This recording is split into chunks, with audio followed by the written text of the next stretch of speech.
Hello Taurus, Sun, Moon, and Rising. This is Tina with 85th House Vibrations, and this is your general reading for the month of March 2019. I hope everybody is well. Oh gosh, I'm sorry. Well, that popped out, so let's start there. The moon is currently in Scorpio. I always like to say that. But I'm not going to talk about all the aspects that I usually talk about. I think I'm just going to list them in the description box, but I want to mention a couple. And the first is that we have Mercury retrograde happening in Pisces, and that starts on the 5th and lasts through the 28th, I believe. So we're already in the shadow period of that. And, I believe that the struggle is real with the brain fog and kind of not seeing things clearly, almost just not knowing which way is up, and maybe feeling like you have to be in some state of surrender. But there is such beauty in Pisces energy. It gives us the opportunity to explore these depths, these psychic and subconscious depths that we're supposed to go, these creative, these hidden creative talents, are hidden enemies, even anything that is hidden in the subconscious or just hidden out of sight in isolated places. This Pisces energy is giving us an opportunity to explore those things. Please, I'm now talking about this Pisces energy, and I feel like I'm out of sorts, like big time. All right, I'm trying to get this cute, and it's really not working.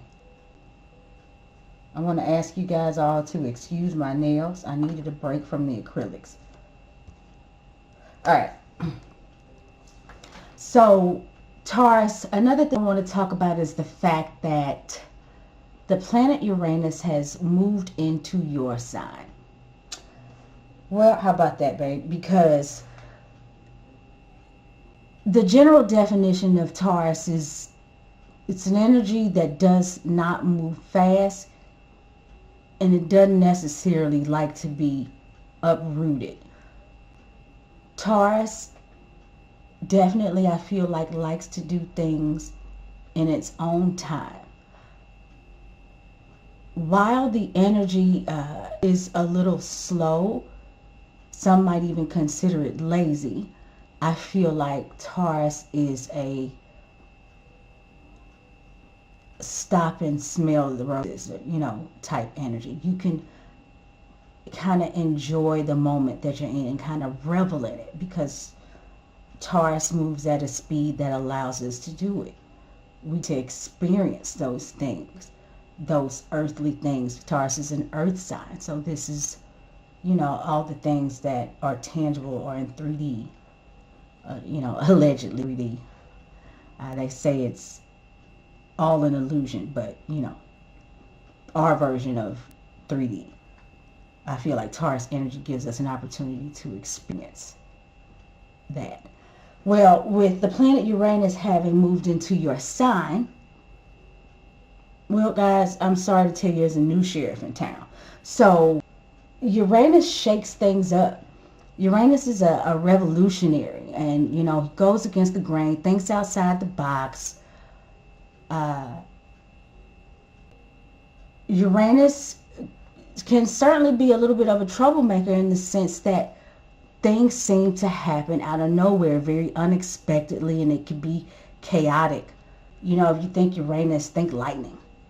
Just boom, you know what I'm saying? And, the old structures are just torn down.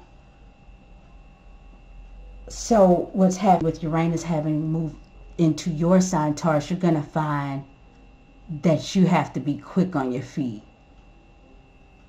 Yeah, I'm sorry.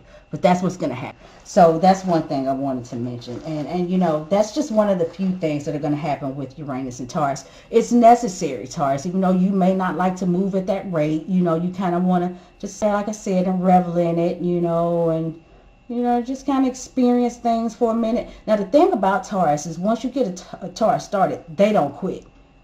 They don't quit. Whatever it is that they're doing, once they get started, they are going to see it through. I think it's a very dedicated and persistent energy to have. You just got to get it going. Well, Uranus is going to teach you how to work with sudden changes. It's going to teach you how to be quick on your feet. And it's going to be an uncomfortable change, I think, initially. But it's necessary for you to have that knowledge, at least as a backup plan. You can use it when you need it. You don't have to live your whole life that way.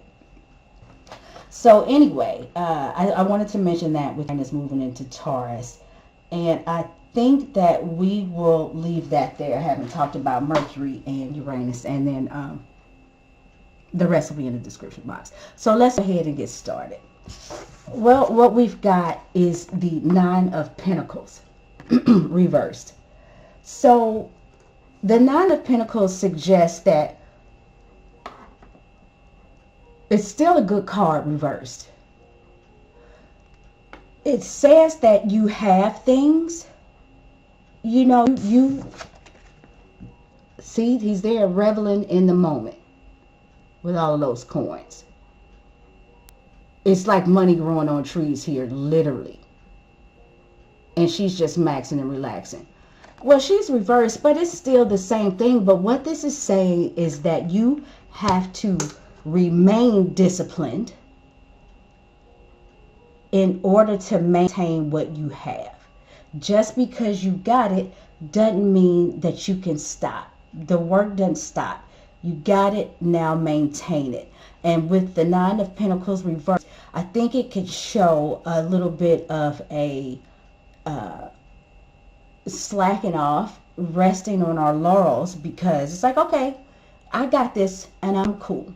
And the Nine of Pentacles says, yes, you do have it, and yes, you deserve it, but what are you going to do to keep it? And that is, that's what you are about in the month. This is all you right here. So Taurus, yes, you got it. What are you going to do to keep it? The next card is the Two of Cups in the upright position. So this going to be in your personal relationships and things like that. Maybe what you ended up getting was a connection. You said, well, you said this is people close to you. Maybe they weren't close to you at first. Somebody can be around you and you not necessarily be close. You can live in the same house and be so far apart that it's ridiculous. If that has ever been the case with you, Taurus, I think at least for the month of March, you're going to find that connection. I feel like there's a bit of a reunion of sorts, of a reunion of feelings, a reunion of positive of positive emotions, some sort of reconnection. So, you know, at some point, like I said, things could have fallen off. People could have been resting on their laurels. And now you are up against this question of, you have this, how do you keep it? This is very positive. The next card is the Five of Pentacles. What you're thinking about is poverty, hardships. Do you have enough?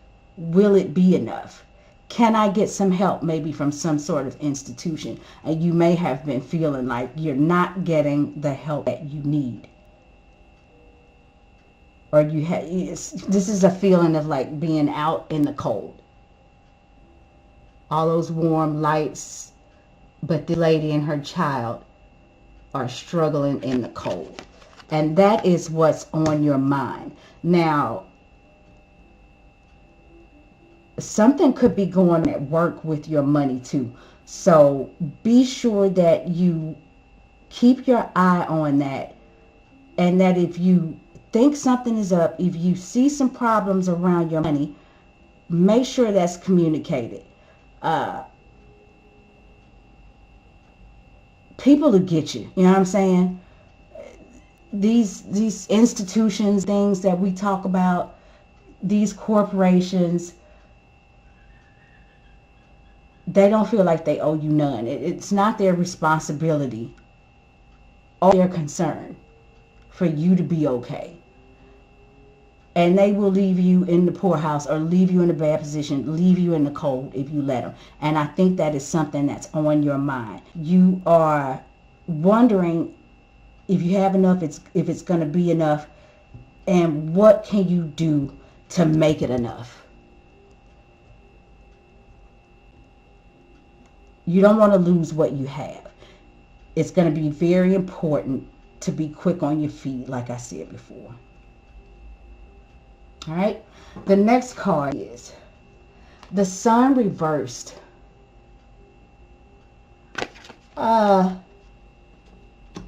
Still a positive card, but this can show a lack of energy. Maybe your life force feels a little weak. This could be a situation of not having obtained success in the way that you wanted it to. In this position, this could be about a romantic partner. Maybe you have a romantic partner who maybe has some health issues that has affected their ability to live life in the most bright and sunshiny way. Their fire is out or has been out. This could also be about your own personal desires and what you attract, and possibly the way you earn your money. With that being said, the way you earn your money and what I said about your work situation, some of you have been expecting some sort of pay raise, promotion, something along those lines, and you didn't quite get what you wanted. That is another thing that could have happened. Things didn't turn out exactly the way that you thought they would, and maybe you are thinking that you came up short. The only thing that I suggest is, if you feel that way, make sure it's communicated, but also make sure that you stay true to what it was that you were supposed to do. For example, your superior came and said, hey, Tony, you've been doing great. You know, your work ethic is fabulous, and, you know, we've watched you, and we want to offer you a new position. You know, with that comes a pay raise, and, you know, you get the company car, and your insurance is going to be, you know, and you're like, yeah, great, you know, but then you may have started to feel as if you didn't need to go as hard. You absolutely need to go as hard, especially in the workplace. You need to be sure that if this is the case with some of you, that whomever is watching you is seeing you keep your nose to the grindstone. Otherwise, I'm not saying that things won't happen to you. The Sun is still a positive card, but it may not be fully what you expected. The next card is the King of Pentacles. Yeah, there's something going on around money and resources, for sure. Because we've got the King of Pentacles reversed, and this is generally a Taurus, Virgo, or Capricorn. These are the earth energies. And we've got all of this earth right here. All of these pentacles so far.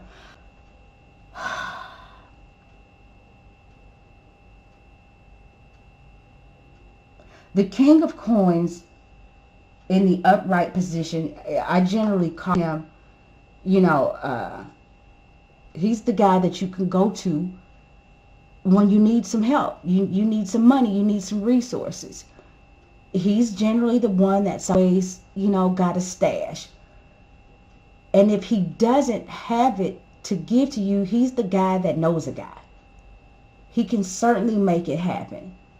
He's reversed in this position. Now, either he's trying to make himself look like he's got more than he's got, or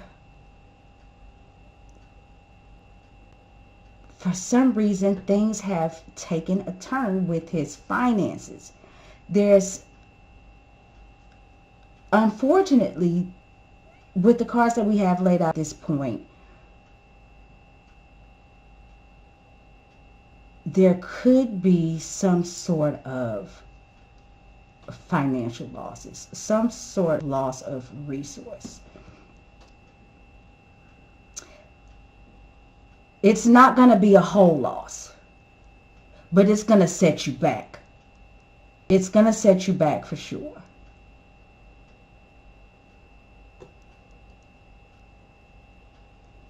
I do feel like, though, at the end of the day, this is, Taurus, probably something that, you know, if you have to spend an excessive amount of money or more than you would usually do, I feel like it is for something that's very necessary. On the back end, you just may find yourself having to work a little harder or look elsewhere for resources. Let's see what else is up. All right. The next card is the Five of Swords. There's going to be some confusion. Yes, it's some confusion around some money. Around some resources.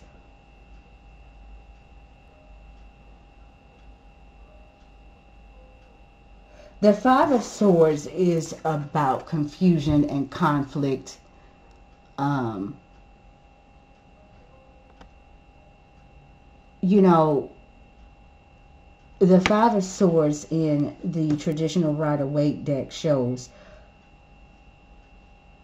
where two people appear to be defeated. They're walking off in the distance, and you got this guy standing in the forefront of the picture like he's Captain Morgan or somebody with three swords in his hand. And to me, it's like you broke somebody's heart and caused a separation because you wanted to feel like the man. And you feel like you won. But did you? Because you got people walking away from you now. You disarmed them. And you did it in a way that caused hurt, pain, anxiety, and possible separation. Now, I'm not saying that that is what has happened.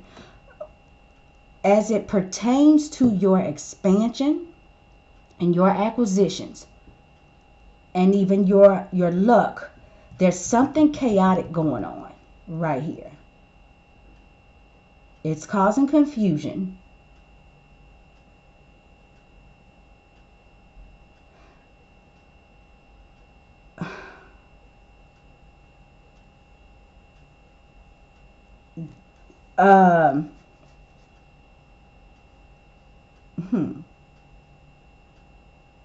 Yeah, at the expense of somebody else. And I don't know if that's at your expense, because somebody walks away from this situation crying. Not quite the same as what I described in the traditional Rider-Waite deck, but somebody definitely gets hurt.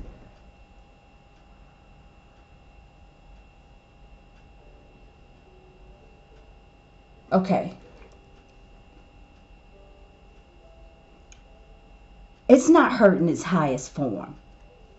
It's just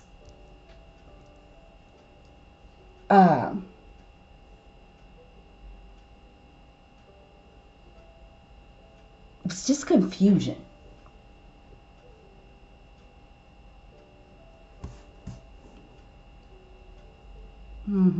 Okay, the next card is the High Priestess.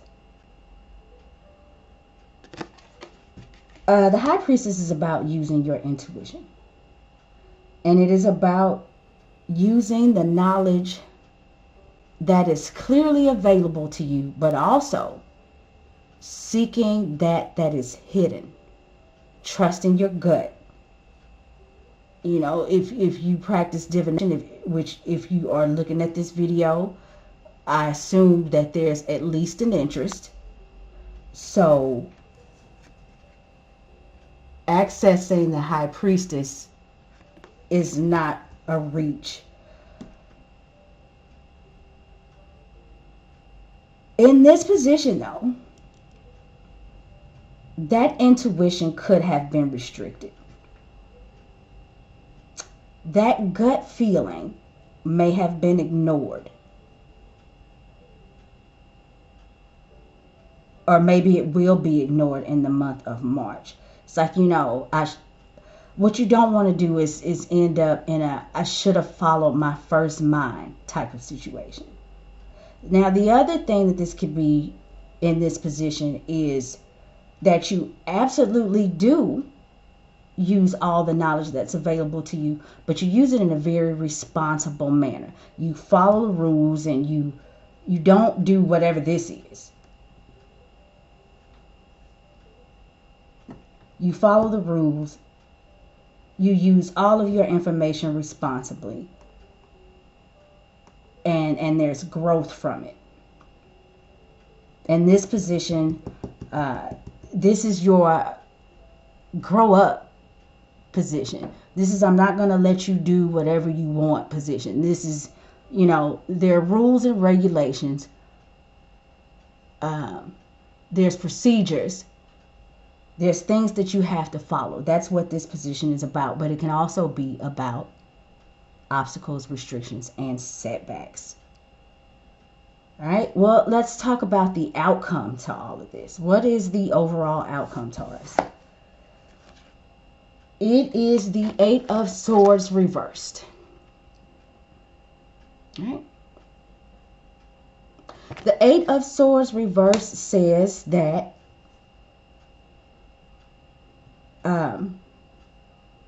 at the end of the day, you don't allow yourself to be or to feel trapped. This shows somebody who feels trapped in a particular way of thinking or communicating, which probably has something to do with what's going on here.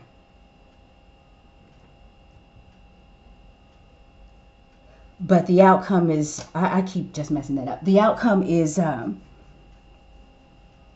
you don't let this get you down. You don't let it cause you anxiety. You won't allow yourself to feel mentally or intellectually limited or vulnerable. You might have to do some fancy footwork or you know, pull some escape artist moves to get out of this, because she does have on a blindfold and her hands are tied. But it's reversed, so you can, the High Priestess, I think, is going to allow you to clearly see what's up. I'm sorry, I hope I'm not triggering you guys I'm triggering my damn self by steadily touching these cards. But anyway, the High Priestess can help you see what's up. And be a tool in you not succumbing to this anxiety and this limited mental state.